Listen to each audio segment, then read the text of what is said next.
Esse é o Mais Política, o podcast de política do MS Conecta.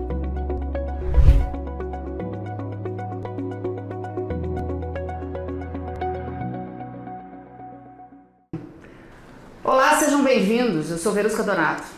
Eu sou Wendel Reis e esse é o Pod Mais Política. Vamos conversar hoje com ele, com o deputado estadual Pedro Pedrocian Neto.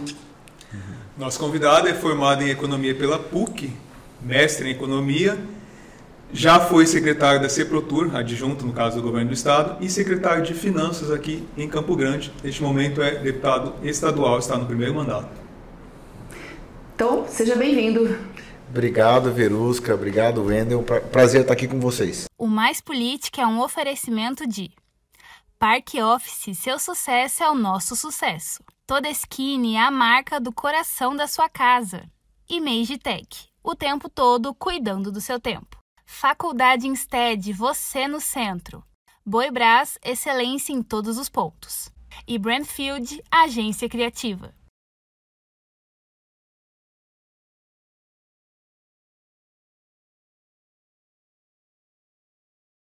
Bora começar então, conta um pouquinho para as pessoas que estão te ouvindo e assistindo também. Quem é o político Pedro Pedrocian Neto? É só o neto do ex-governador Pedro Pedrocian? Olha, ou ele tem uma trajetória política bacana?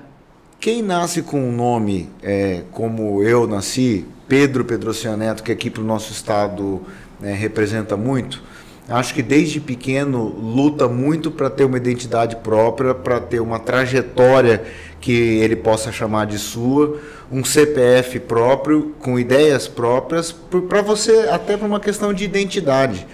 Então, eu sempre tive do meu avô uma admiração muito grande, que não poderia deixar de ser. E ele, na realidade, sempre foi para mim quase como um farol, seja na vida privada, seja na vida pública. Então, é uma pessoa que eu sempre tive muita admiração. Mas, do ponto de vista pessoal, eu sempre busquei criar minha própria trajetória e até mesmo que por um dos motivos pelos quais eu acabei saindo até muito cedo do Mato Grosso do Sul. Eu, com 13 anos de idade, eu saí daqui, fui morar em São Paulo, fui morar na casa de uma tia minha e a partir de então fui criar a minha trajetória. Voltei para o Mato Grosso do Sul quando eu tinha 33 anos, quer dizer, então eu passei dos 13 até os 33 vivendo em São Paulo, fui para os Estados Unidos. Quando eu achei que eu havia reunido bagagem suficiente para voltar para o meu estado, aí sim voltei para cá para fazer política. E não é fazer política, é dar uma contribuição na coisa pública. Então, eu durante muito tempo me preparei, fui professor na PUC de São Paulo, trabalhei na Federação das Indústrias do Estado de São Paulo, na área internacional. Tive a oportunidade de ir para fora do Brasil, passei 6 meses na missão permanente do Brasil em Genebra, junto com os diplomatas brasileiros, uma grande escola, negociações da rodada Doha, da Organização Mundial do Comércio, Então, uma experiência fantástica. E depois de ter trilhado esse caminho em São Paulo, eu falei, agora eu estou pronto, vou voltar para o Mato Grosso do Sul. E aí fiz um pouco dessa trajetória que as pessoas conhecem aqui. CEPROTUR como adjunto, secretário de Finanças do município de Campo Grande, num momento muito difícil. E agora que acabou culminando nessa carreira política de deputado. Nós vamos traçar um passo a passo isso daí, mas eu queria, antes de mais nada, para que as pessoas conheçam já bem você, a gente falou um pouquinho sobre como que foi para você entrar nesse meio político, mas eu queria saber quem que é a pessoa Pedrocian Neto, Pedro Pedrocian Neto. Antes a gente falar dessa parte política, para que as pessoas também te conheçam e a gente também te conheça, antes a gente ir trilhando todo o seu caminho profissional. Tá, a pessoa Pedro Pedrocian Neto 42 anos de idade, campo-grandense, sul-mato-grossense, pai da Rafaela, de 12 anos, do João Lucas, de 8, casado com a Mariana, já tem quase mais de 20 e tantos anos nós estamos juntos. Nossa, é muito, né? Casamento durar. Tem uma filha adolescente aí, tá preparado já? É verdade. Tem uma filha adolescente, mulher ainda? Você é muito ciumento? Não sou não. Minto um pouquinho. Vai começar a entrar na fase difícil. Não, é verdade. Você está preparado para enfrentar essa adolescência da sua filha? Olha, a adolescência é uma fase difícil. Você foi um adolescente complicado? Com 13 anos você foi morar com a tia. Eu fui morar com a tia em São Paulo. Você falou tchau pai, tchau mãe, foi? Foi... Era justamente assim, num período onde estava na minha formação, com 13 anos de idade, meu avô era governador, então era uma pressão muito grande, era justamente aquilo que você tinha colocado, é um pouco da formação da identidade. E aí, por isso é que eu acabei saindo para São Paulo para criar justamente esse caminho próprio, né? Então foi um ato de bastante coragem, até dos meus pais, né? Deixar que isso acontecesse. Mas existia uma pressão para que vocês seguissem? Não, o que te incomodava ser neto de um governador? Não é que era incomodar, não incomodava. É que é o seguinte, tinha no mundo aqui de Campo Grande, né, com 13 anos de idade, eu poderia ser um menino que ficaria ali debaixo da saia da família, com uma determinada trajetória. Eu busquei fazer uma outra trajetória, né? Queria se encontrar. Eu queria me encontrar, ir para outro lugar, para, sei lá. Era difícil, por exemplo, você com 13 anos, te cobravam, seus amigos te cobravam, as mães dos amigos cobravam, fala com o seu avô. Então, tinha um pouco disso, você entendeu? Você sentia também, porque todo político no poder também tem oposição. Você sentia alguma raiva das pessoas por conta... Não é a raiva, mas é muito visado, né? Numa época, meu avô tinha muito poder, aquela coisa toda, ele foi um grande governador, né? Então eu acho que era muito visado, e com esse nome especificamente eu achei que faria mais sentido ter uma outra vida lá fora, em São Paulo, e voltar para cá em outra condição. E quando você chega lá, você não estranha? Deixar de ser o neto do governador para ser alguém... Aqui eu tinha uma identidade, lá eu tinha uma ninguémdade, né? Eu era ninguém, né? Então, você o que é bom... o que é bom, que na verdade acabou formando o caráter. Né? Porque você chega lá, ninguém conhecia o seu sobrenome, ninguém sabia quem você é. Carteirar, né? Eu nunca carteirei. Eu nunca carteirei e aí, assim, e lá também seria impossível. Mas você foi um adolescente tranquilo? Ou você queria ir pra lá para poder fazer o que você bem entendia? Não tem adolescente tranquilo, mas todo adolescente dá um pouquinho de trabalho. Ainda, né? É um mundo, né, que você encontrou lá. Você saiu daqui, que era um interior muito menor, para encontrar São Paulo. Como que foi esse seu choque com a realidade de sair daqui de Campo Grande para São Paulo? Eu era um caipirão, né? E aí eu fui aprender como é que é a coisa. Muito porta. E depois você se modernizou lá? Não, você falou que você era um caipirão.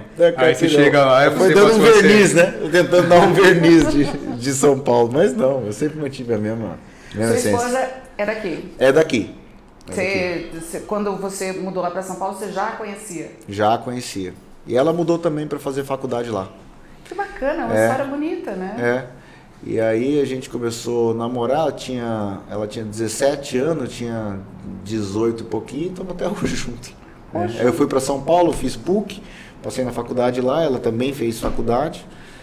Aí namoramos, casamos, fizemos mestrado, vivemos toda a vida lá em São Paulo e voltamos para cá. A gente começa então falando dessa questão de você fugir daqui porque seu avô é governador para poder buscar a sua identidade. Não fugir. Não fugir, mas procurar sua identidade.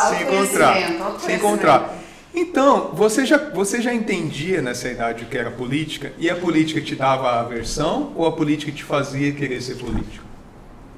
Nesse período.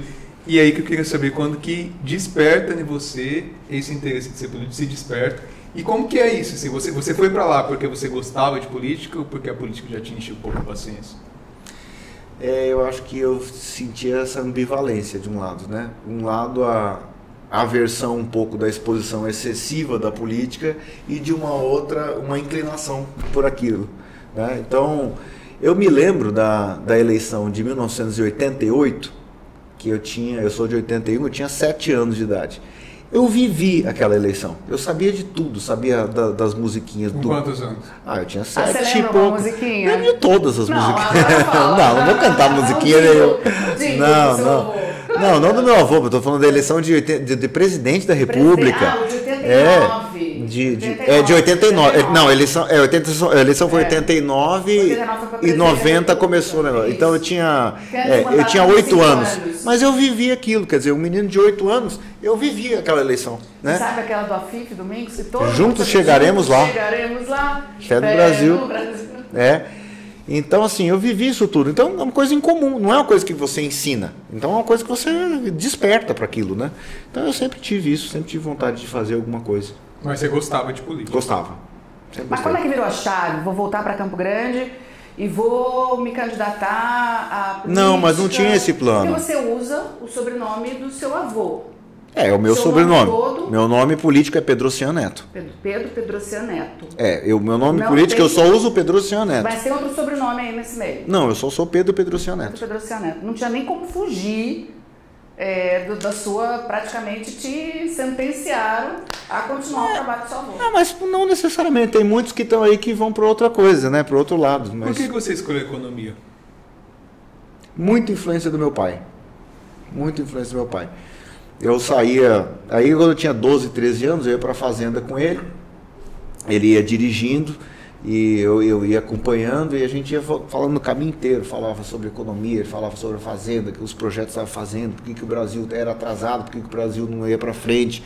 E ele foi estimulando isso aqui. Ele queria fazer economia, acho que quando ele não fez economia, fez a faculdade de administração, parou pela metade.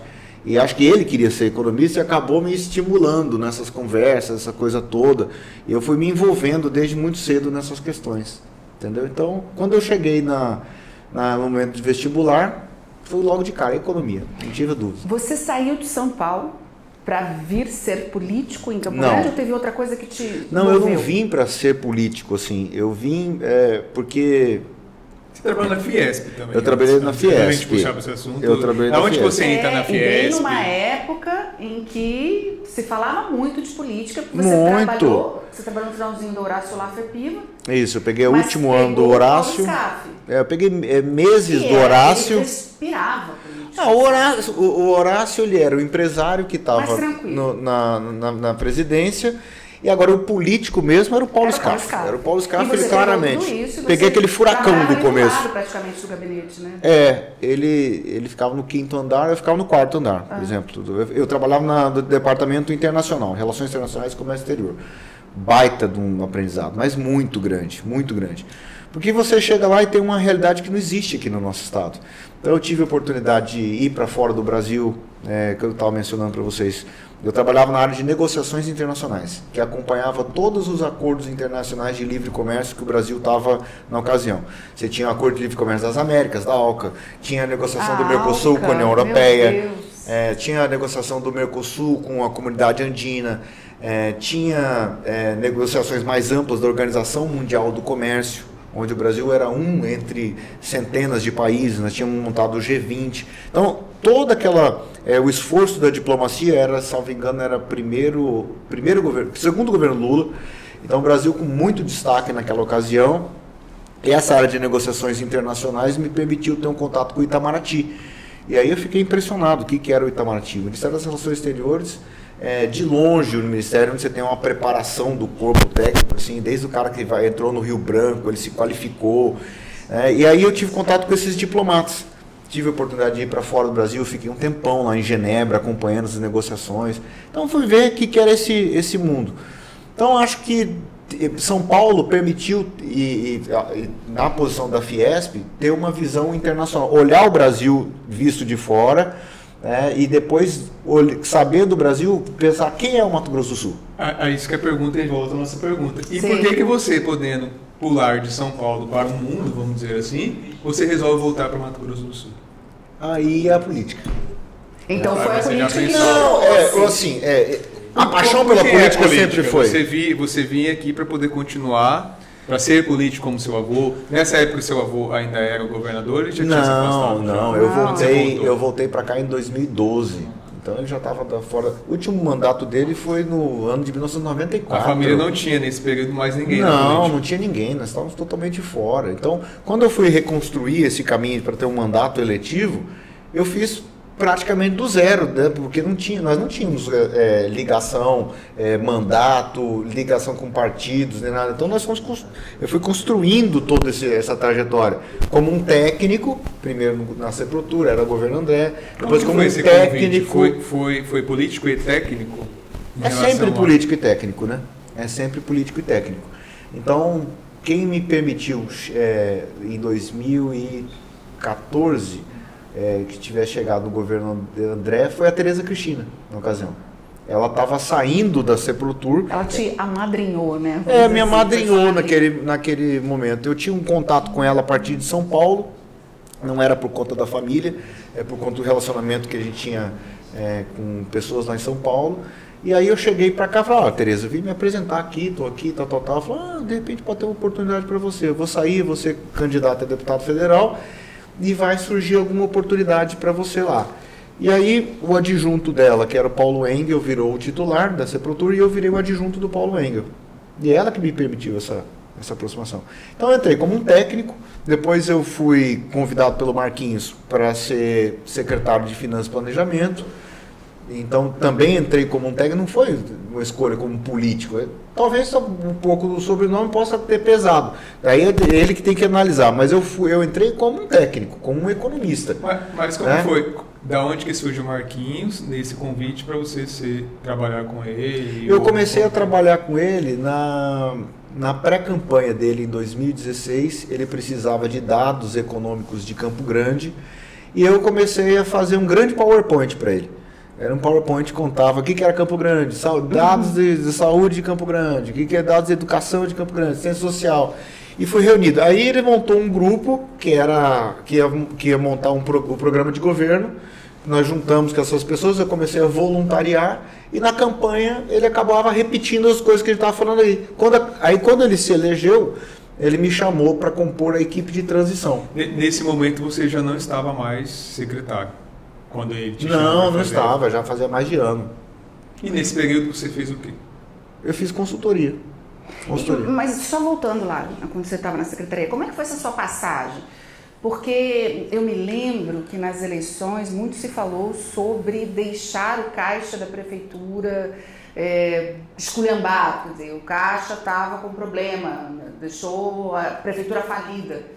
O ex-prefeito Marquinhos Trade. Você chegou a pegar isso? Você viu isso? Olha, o período eleitoral, pré-eleitoral, ele é impressionante com a capacidade que ele tem de distorcer a realidade. Eu acho que no jornalismo, e vocês são melhores para responder isso, antes da gente ver as opiniões, você tem que perguntar onde estão os fatos. Então vamos começar a falar sobre os fatos, sobre os números, porque aí você vai fazer uma avaliação com relação aos números. Eu queria só para voltar, te interrompendo, mas tem a ver. Eu queria que você falasse como que foi que você encontrou a prefeitura, porque talvez seja o que você vai falar aqui, como que foi. Eu queria que antes da gente chegar nesse termo, você me explicasse se você encontrou, foi um choque para você, o que você viu fora e o que você encontrou quando você chegou lá. Foi um choque, com certeza. Porque você falou que você fez consultoria, que Campo Grande é isso e aquilo. Aí você chega e encontra a prefeitura como? Não, eu fiz consultoria não para o Marquinhos, na ocasião. Eu trabalhei voluntariamente. Sim, mas aí depois você fez um levantamento que você falou para ele, sim, do que era a cidade. Quando você chegou, você encontrou uma cidade diferente daquilo que você via olhando de fora? Não dá para você saber vendo de fora, não dá. É impossível, você não tem acesso aos dados. E se você tivesse que resumir um sentimento, uma emoção, quando você viu ali as contas da prefeitura, o que você diria? Ficou surpreso? E vocês veem depois, é bem interessante falar, de um momento de troca de prefeito, e sai prefeito e entra prefeito. É um momento crítico de Campo Grande. 4 anos que a cidade sofreu muito por conta de guerras políticas e vocês veem depois de um governo, a gente não vai entrar nem no mérito aqui do que foi, quem estava certo e quem estava errado, mas de trocas que sem dúvida nenhuma prejudicaram o andamento Qual foi a sua reação? O que você olhou? Você falou, meu Deus. Meu Deus, a sensação era o seguinte, de imensa responsabilidade e a tomada de decisão, ela é solitária. Porque se você errar, foi você quem errou.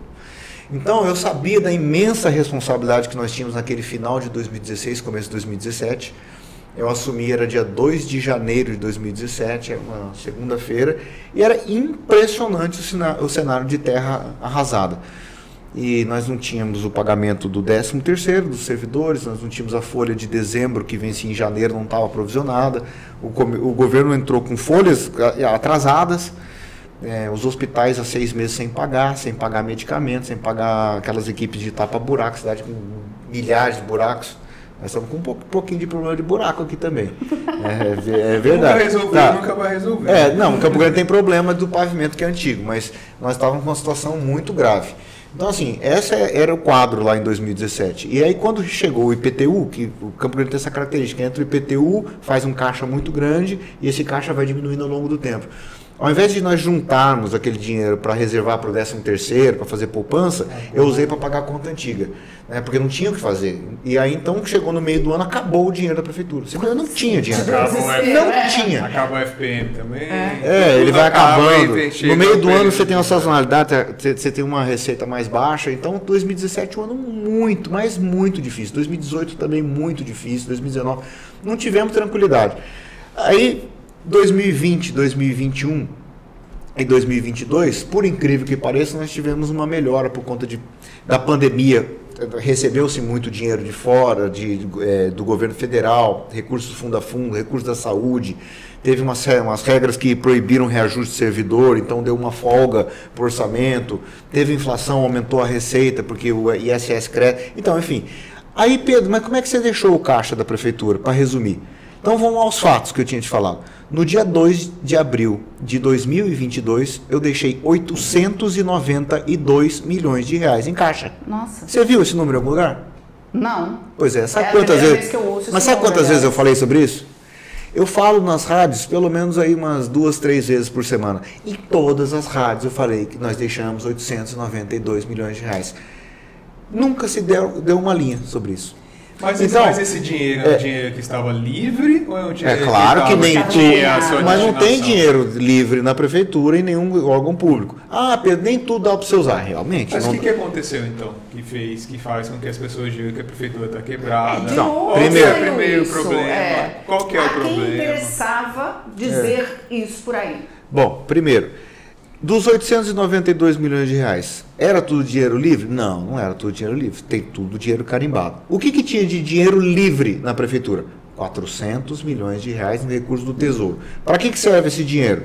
Pode pagar pessoal, pode pagar o custeio, pode pagar a dívida, pode fazer investimentos. Então, 400 milhões de reais é bastante dinheiro. Desses 400 milhões de reais, 153 milhões de reais provisionados numa conta no 13º para resgate no ano passado.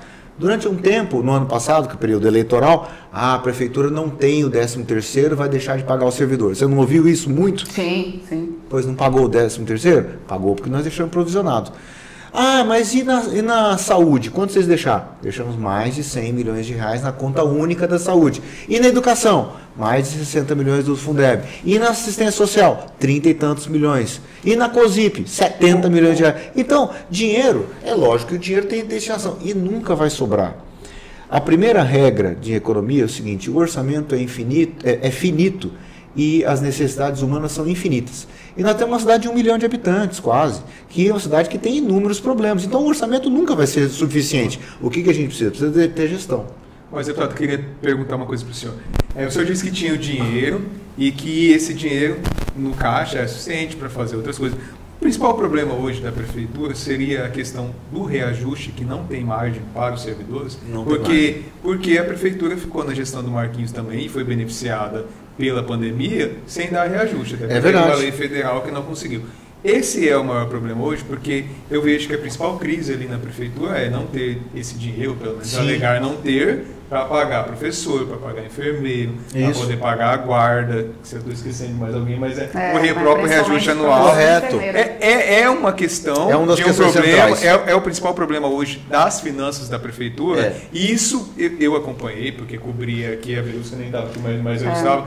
Aconteceu lá atrás, quando aprovaram uma mudança em relação a professor para trabalhar 40 e trabalhar 20. É o piso 20, isso, é o chamado piso exatamente. 20. São problemas que então vêm se acumulando, que estão estourando, e o próximo prefeito aqui de Campo Grande consegue resolver essa questão financeira? Tudo é possível quando você trabalha com as necessidades e as receitas ao longo do tempo. O que não é possível você fazer tudo imediatamente.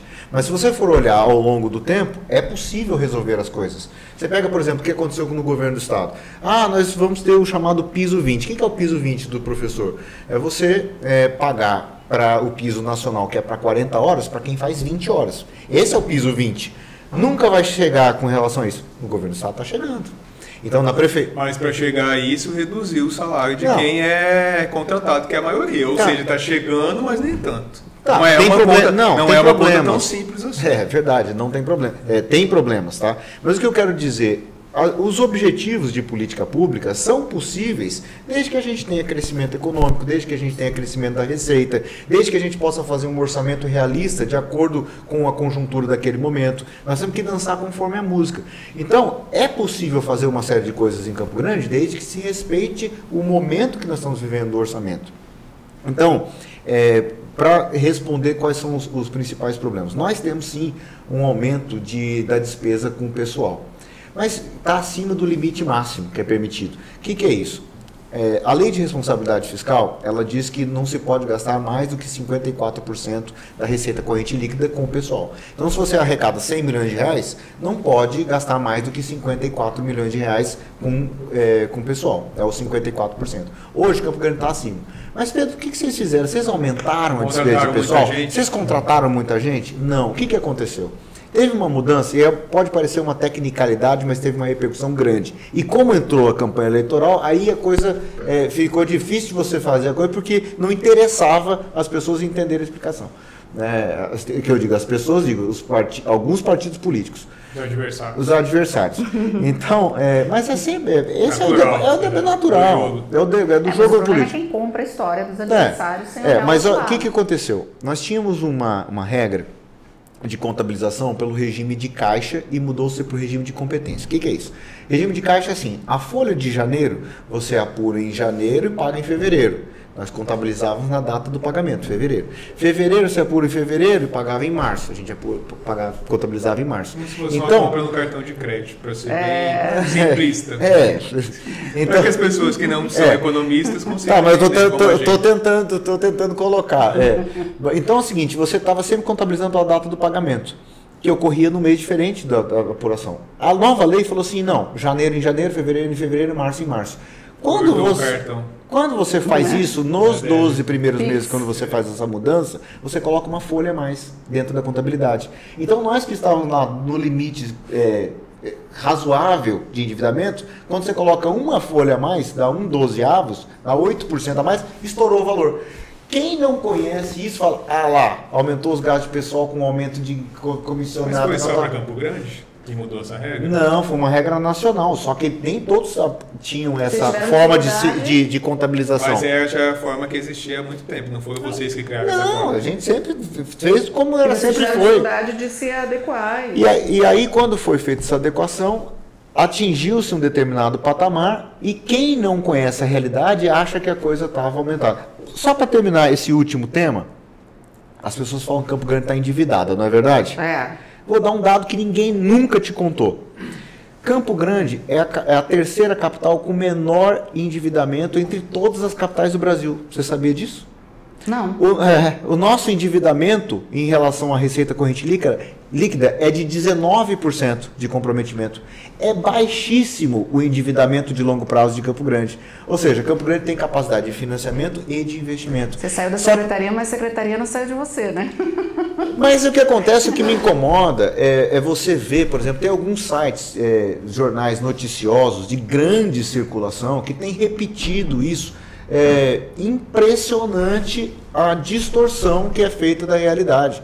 E nós temos buscado falar e fazer esse enfrentamento sem fugir do debate, mas não interessa a certos veículos noticiosos contar a verdade.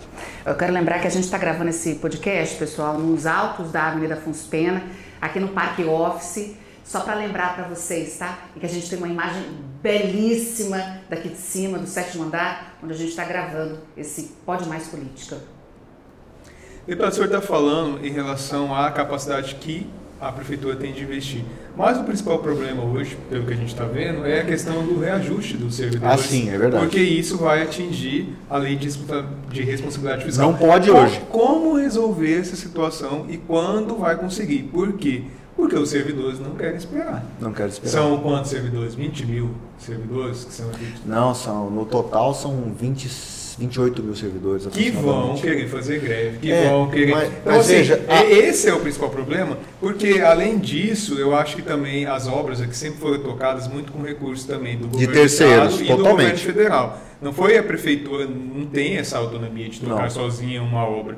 Mas, assim, é uma equação que vai conseguir resolver agora, curto, médio prazo, essa questão dos servidores, ou o próximo prefeito também não vai conseguir? E como vai conseguir cortar ou ganhar esse dinheiro para poder pagar esse reajuste? Para ser sincero mesmo. Não é a questão dos professores que esperam há 10 anos, eles vão conseguir, em curto prazo, receber como é a lei? No curto prazo, dizendo que a lei é errada, mas que foi uma lei que foi feita, a gente sabe, muito mais por interesse político, quando o Nelsinho jogou para o próximo prefeito, que desde então ninguém conseguiu cumprir isso. Wendel, no Mato Grosso do Sul, nós temos a lei do piso 20, que é pegar o piso nacional de 40 horas, para quem trabalha 8 horas por dia, dá 40 horas semanais, a gente paga para quem trabalha meio período, que é 20 horas.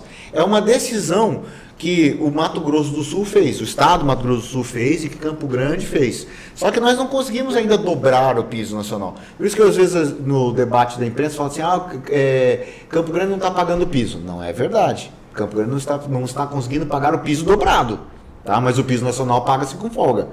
Então, eu acho que é possível sim chegar. O que a gente tem que fazer? Nesse momento de tempo, que Campo Grande ainda está acima do limite máximo da lei de responsabilidade fiscal, ela não pode dar esse reajuste. Tá? Ela não pode, é uma vedação legal. Se o prefeito fizer isso, ele vai responder nos termos da lei, tá? Com responsabilização. Agora, por exemplo, Campo Grande tem um crescimento de receita muito importante. Agora, para dizer, e o reajuste geral dos servidores? O reajuste geral, o dissídio coletivo, é possível fazer sem ferir a lei de responsabilidade fiscal. Quanto que deu o reajuste? Mais ou menos 5 e pouco, quase 6%. Esse reajuste a prefeita pode dar. Se for a justiça, inclusive, é o que impede o que torna a greve ilegal é isso.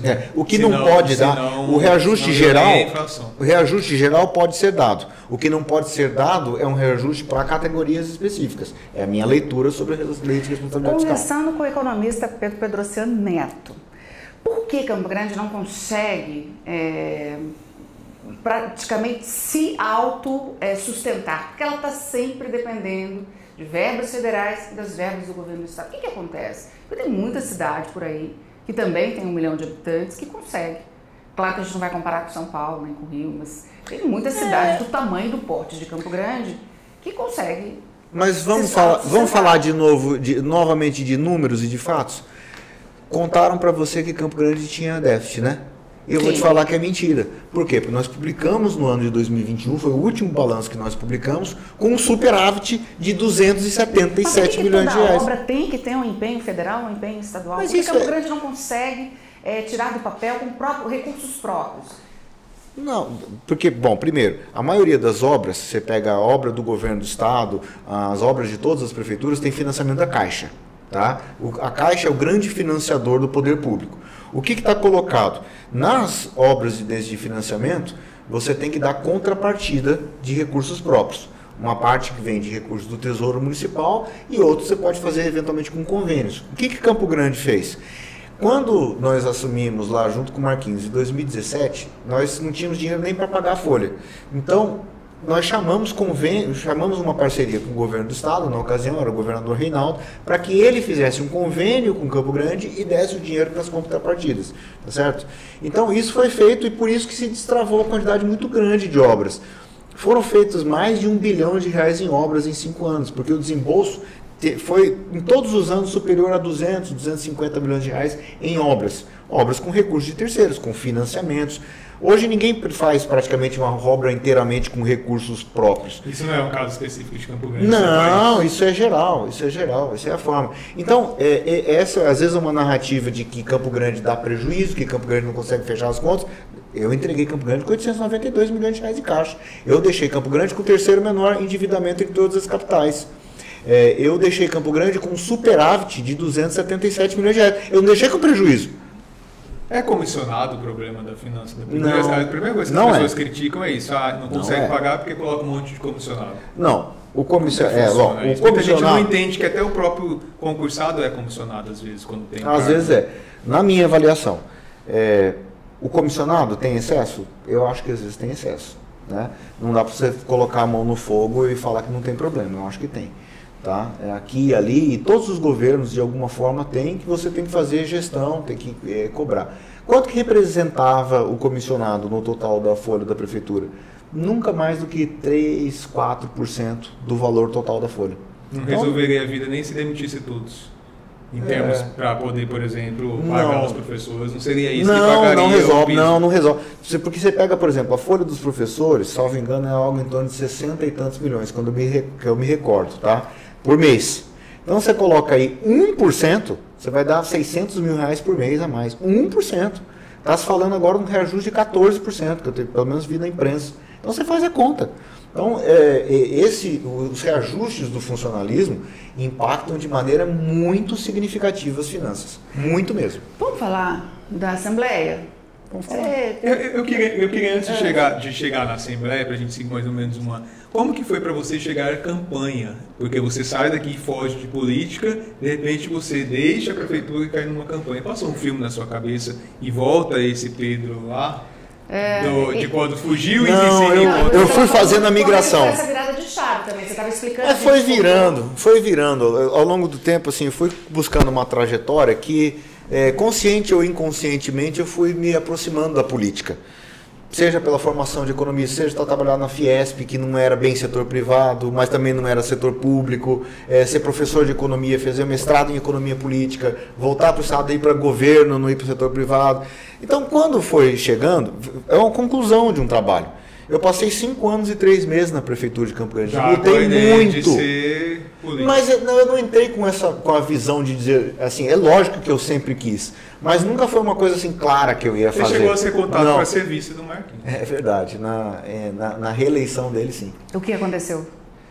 Ele chegou a definir que seria, mas ele, na última hora, desistiu. Mas você toparia o desafio?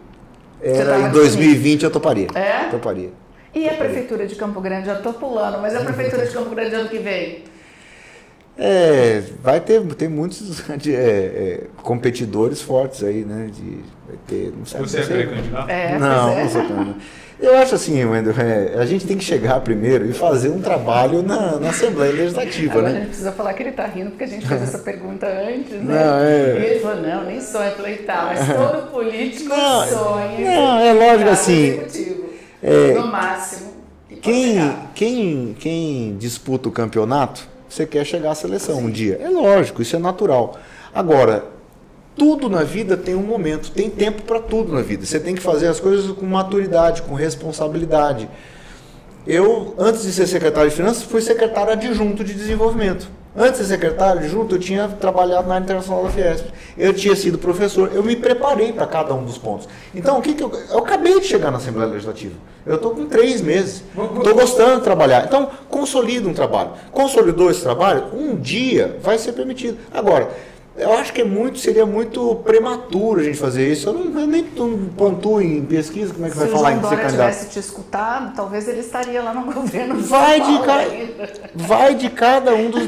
Vai pular de degrau em degrau. Não adianta você dar um passo maior que a perna, não é o momento. Vamos chegar então, antes de a gente chegar na Assembleia e falar sobre o seu mandato, falar dessa questão. Como que foi para você fazer campanha para deputado? Foi a sua primeira campanha, você candidato. Eu acredito que você deve ter encontrado muitas pessoas que falaram, votam em você por causa do seu avô. Muitas. Como que foi esse processo de campanha sua, desse encontro, vamos dizer, com a história da família nessa questão política?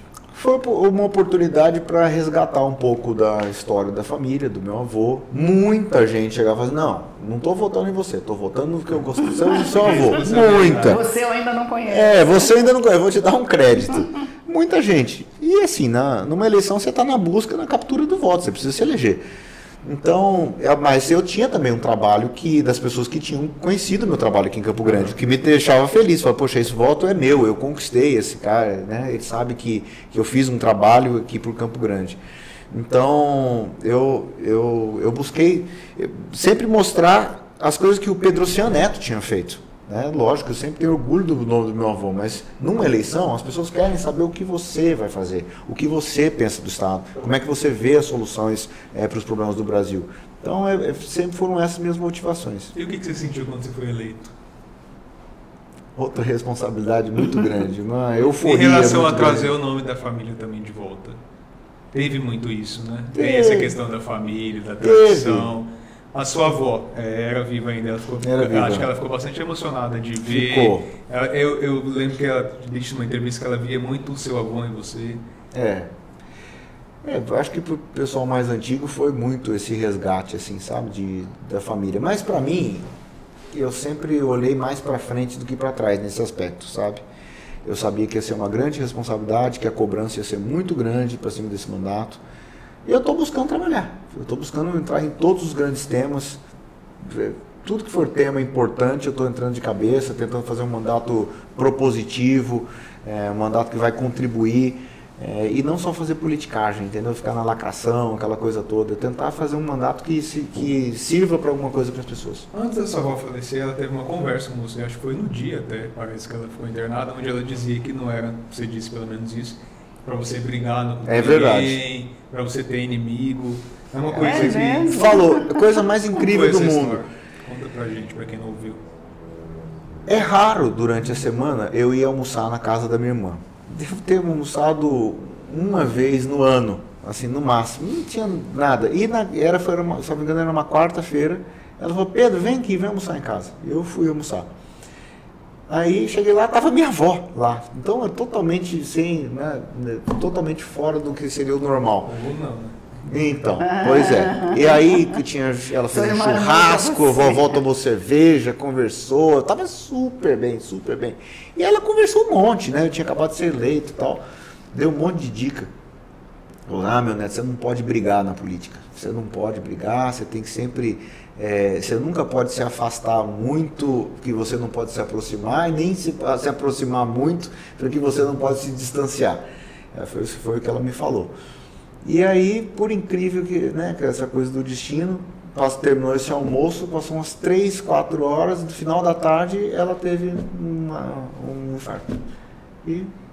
Você sabe que eu tenho 30 anos de jornalismo e comecei aqui. Eu entrevistei seu avô várias vezes. E ele era um cara que sempre negociava. Sempre. Ele era um cara que não levantava a voz. Ele era um cara que não tinha inimigos declarados, né? Tinha as adversidades da política. Você quer ser um político assim? Porque a gente estava conversando antes de gravar e você disse isso, né? Que você não faz inimigos. Eu não gosto de fazer, eu não gosto de brigar. Eu não gosto de brigar. Não é nem porque minha avó tinha falado, não. É da minha personalidade. Eu busco entendimento.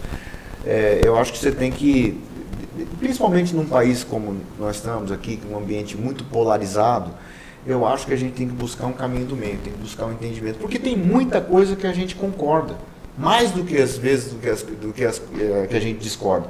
Mas às vezes na política busca-se exatamente o ponto de discórdia, porque se você se posicionar sobre aqueles grandes temas, os temas mais polêmicos, são aqueles temas que dão mais popularidade, que dá mais like, que dá mais compartilhamento. Então criou esse modus operandi da política de lacração. Então ganha força os extremos hoje dentro da política. Se você não gritar para a direita ou gritar para a esquerda, você tem uma dificuldade para aparecer e para você falar para o seu público lá na ponta. Eu não tenho outro jeito, eu não vou conseguir fazer política dessa forma porque eu não acredito que essa é a solução. Quando eu estive no executivo, eu sabia que era necessário você negociar. Você negocia com aquelas pessoas que não pensam como você. Mas a outra pessoa existe. E no jogo democrático, você precisa chegar a um entendimento sob pena de você fazer com que a coletividade sofra. Então eu sempre busquei o entendimento, sempre busquei aparar as arestas e entregar mais resultado do que brigar. Acho que quem briga perde. Você tem algum sonho na política movido por essa questão familiar? Você chegou e trouxe de novo a sua família. A partir de agora, o que você pensa para a sua carreira política? Eu quero fazer um bom mandato. Você ainda carrega, você ainda sente essa pressão do nome, mesmo agora, depois de eleito? A comparação, o nome é sempre muito forte, tanto que nós estamos falando sobre isso agora. Vê? Então, assim, mesmo eu tendo feito tudo que eu fiz, ainda assim é muito comum eu fazer as entrevistas e as pessoas perguntam, mas e o seu avô? E seu avô? Né? E que para mim não é problema nenhum, pelo contrário, motivo de orgulho. Mas essa comparação, tendo sido meu avô quem ele foi no Mato Grosso do Sul, é natural, eu tomo isso como... um dos melhores, se não for o melhor governador que já teve o Estado, por muitas pessoas. Ele é governador da divisão do Estado, né? Ele foi governador desde antes da divisão, né? O primeiro governo dele aí foi em 65. Foi Mato Grosso, depois Mato Grosso. O primeiro governador foi o Arri Amorim, depois foi o Marcelo Miranda, ele foi o terceiro governador, mas foi um período muito rápido. Governador de Mato Grosso. De Mato Grosso, ainda antes da divisão. Então, assim, é muito normal essa comparação e tudo mais. O que eu tenho de sonho hoje? Eu quero fazer um bom mandato. Eu quero poder orgulhar as pessoas que votaram, quase 16 mil pessoas, e eu falo assim, não, entreguei aquilo que eu prometi. O que é fazer um bom mandato? Eu acho que um bom mandato, primeiro, ele tem que ser combativo em determinadas causas, não pode ter medo de fazer certas discussões que precisam ser feitas, e você tem que ter uma conexão com o seu eleitor. Você tem que conversar com ele, você tem que chegar lá na ponta e explicar o que está acontecendo sem demagogia. Porque é fácil você fazer demagogia e jogar para a plateia. Agora, se você pega, por exemplo, fazer discussões difíceis, como, por exemplo, a discussão dos hospitais que nós estamos fazendo, né? Fazer um marco regulatório dos hospitais filantrópicos, tema difícil. Quem que vai entrar nos temas da saúde? Muita gente que acha que fazer política é você chegar lá na UPA, pegar e fazer rolo em cima de UPA, tentar colocar gente, jogar as pessoas contra o enfermeiro, jogar a pessoa contra o médico, fazer um vídeo lá dentro para denunciar. Tem gente que faz isso. Agora, faz a discussão sobre o financiamento dos hospitais. Vamos discutir sobre os programas para operar não só catarata. Né? Você quer o marco regulatório, dos hospitais e a Santa Casa. Esse é um dos temas, né? Para que a gente possa discutir gestão dentro dos hospitais. É possível fazer muito mais com os recursos que tem aqui. Falta dinheiro? Falta, mas é possível fazer muito mais. Mas então, você acha que esses hospitais filantrópicos e a Santa Casa é uma caixa sem fundo, né? Você dá dinheiro, some. Isso que eu quero. Some. Dá dinheiro, some. É isso que eu quero resolver.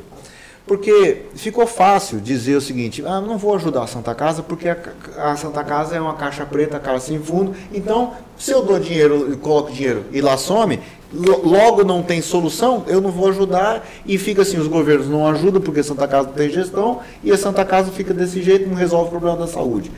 E isso ocorre com a Santa Casa, ocorre com o Hospital do Câncer, com o Pênfigo, com todos que você possa imaginar, você tem essa situação. Então o que eu quero fazer? Vamos fazer um relacionamento mais maduro entre governos e hospitais filantrópicos? Por exemplo, você pega questões sobre transparência. No passado, as pessoas não sabiam nada do que acontecia dentro do setor público. Hoje, não tem nenhuma prefeitura pequenininha que seja, que não tem um portal da transparência, que você não possa ver todos os salários das pessoas, com todas as remunerações a qualquer título, próprio de terceiros, pagar o custeio, você vê um contrato, um aditivo, quanto que se pagou para um fornecedor. Tudo isso é normal hoje no mundo. Por que nos hospitais você não tem isso? Você pega a Santa Casa, tem um contrato de mais de 350 milhões de reais de recursos do SUS. E você não tem, por exemplo, um portal transparente. E eu falo isso porque, até nem no sentido de crítica à Santa Casa especificamente, mencionei esse caso, mas você tem isso em todos os hospitais. Isso acontece em São Paulo também, e aí, a Santa Casa de lá também é uma caixa sem fundo. Então, assim, e nós estamos, por exemplo, dentro dessa frente parlamentar, com a própria Santa Casa disposta a fazer essa discussão. Vamos falar sobre transparência? Transparência absoluta, luz solar, clareza. Outra coisa, por exemplo, você pega... O Brasil, durante muito tempo, discutiu a questão da gestão das estatais. Aí, se criou uma lei das estatais. O que fala a lei das estatais? Não é razoável que você tenha um presidente da Petrobras que não seja um especialista no setor de petróleo e gás. Não é razoável que você tenha um presidente da Eletrobras que não seja um especialista no setor elétrico. Eu não acho que é razoável que você tenha um presidente de um hospital com mais de 300 milhões de orçamento que não seja um especialista na gestão hospitalar. Então, são pré-condições de evolução. E mais do que isso, por exemplo, indicadores de eficiência. não é só dar o dinheiro para um hospital. Você tem que dar esse dinheiro para o hospital e saber se esse dinheiro foi utilizado de maneira eficiente. Mas como que você vai fazer isso, Pedro? Tem métrica para isso, tem métrica. Nós estamos querendo fazer, nesse novo marco regulatório, regras de compliance, regras de governança, regras de transparência, indicadores de eficiência. Quanto tempo um paciente passa dentro de um leito? Paciente grave, digamos, 10 dias, né? Aqui, mas por exemplo, às vezes tem um hospital em São Paulo que faz em 6 dias. Então, todas essas métricas é possível fazer com tecnologia. Hoje em dia você tem inteligência artificial para isso, nós trouxemos gente de fora para discutir, e o governo do estado quer fazer essa discussão. Falei com o governador Eduardo Riedel, falei com o Maurício Simões, e os hospitais querem fazer. O que a gente quer fazer? Fazer um relacionamento maduro. Não é razoável que a cada 6 meses a gente tenha uma crise numa Santa Casa, o Hospital do Câncer tem que parar, batendo panela com o enfermeiro sem receber, o administrativo com problema. Quem está pagando é o povo. Então, você veja como é difícil fazer esses debates, porque implica estudar. Você tem que ir a fundo dentro dos temas. Então esse é um tema que eu quero fazer. Mexer com os hospitais para que a gente possa entregar mais saúde para as pessoas. Então a gente está perto de encerrar, mas eu preciso ir a algumas questões políticas só para a gente encerrar rapidamente falando. O senhor chega então na Assembleia como alguém novato, vamos dizer assim, e já conquista o posto de vice-líder do governo. Só que eu preciso voltar um pouquinho e lembrar que o senhor, até ontem, estava com o Marquinhos. Como que foi quando você recebeu esse convite de ser o vice-líder do governo de um grupo que era contrário ao que você estava há alguns meses atrás? E acho que deve entrar nessa sua questão da conciliação da política.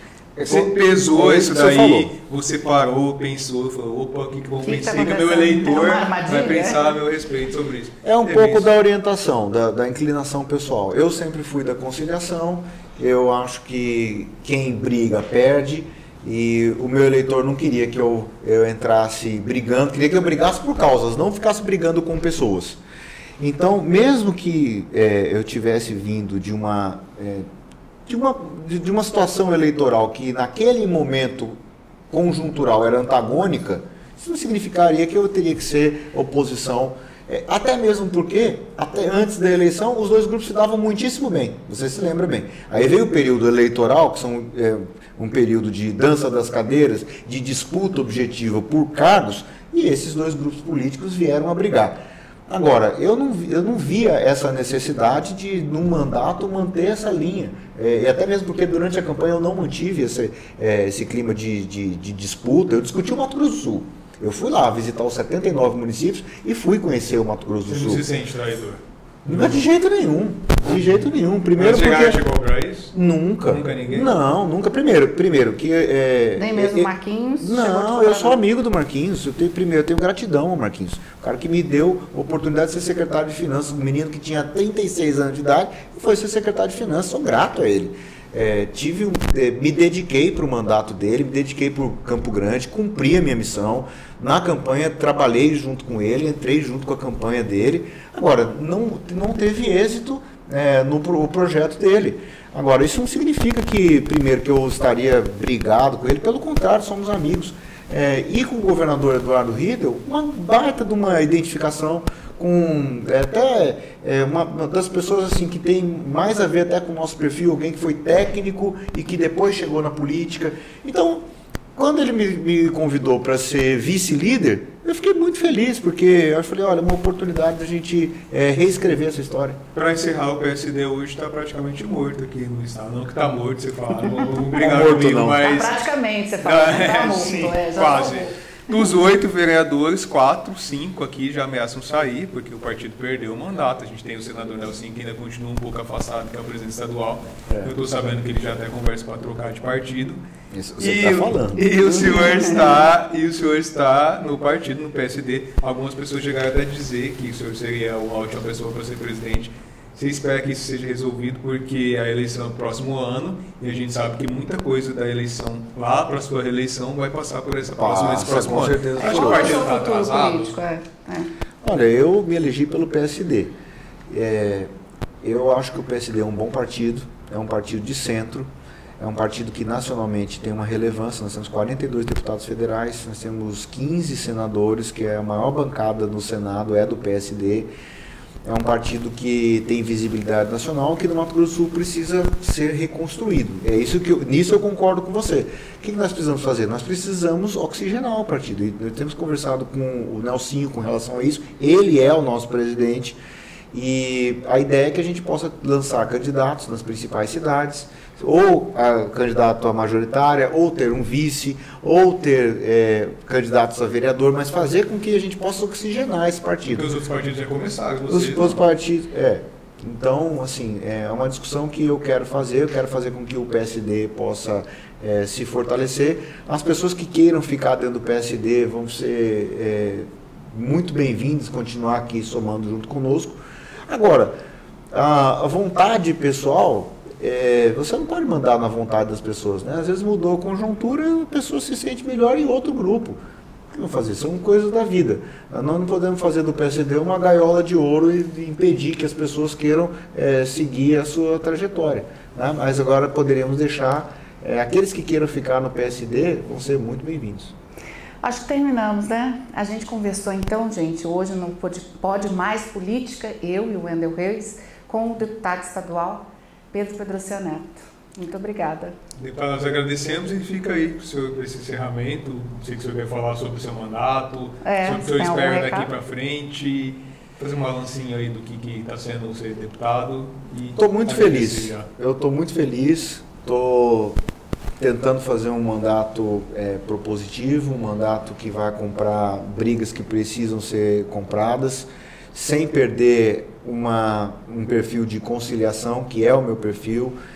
Estou no governo Eduardo Riedel, sou um deputado da base, sou vice-líder com muito orgulho, estou como membro da Comissão de Constituição e Justiça, presidente de Frente Parlamentar de Defesa de Santa Casa, entrando em grandes temas, vice-presidente da Comissão de Indústria e Comércio, presidente da Comissão de Orçamento e Finanças, então com bastante responsabilidade nesse começo do mandato e quero fazer um bom trabalho. Esse é meu sonho, poder concluir esse mandato e dizer, missão cumprida.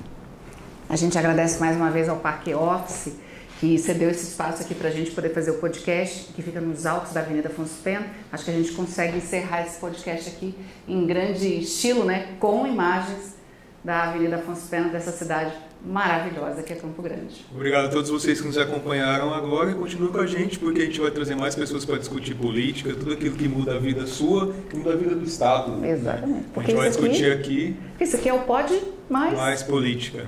A gente espera vocês no próximo programa. Tchau. O Mais Política é um oferecimento de Parque Office, seu sucesso é o nosso sucesso. Todeskine é a marca do coração da sua casa. E Magitech, o tempo todo cuidando do seu tempo. Faculdade Instead, você no centro. Boibras, excelência em todos os pontos. E Brandfield, agência criativa.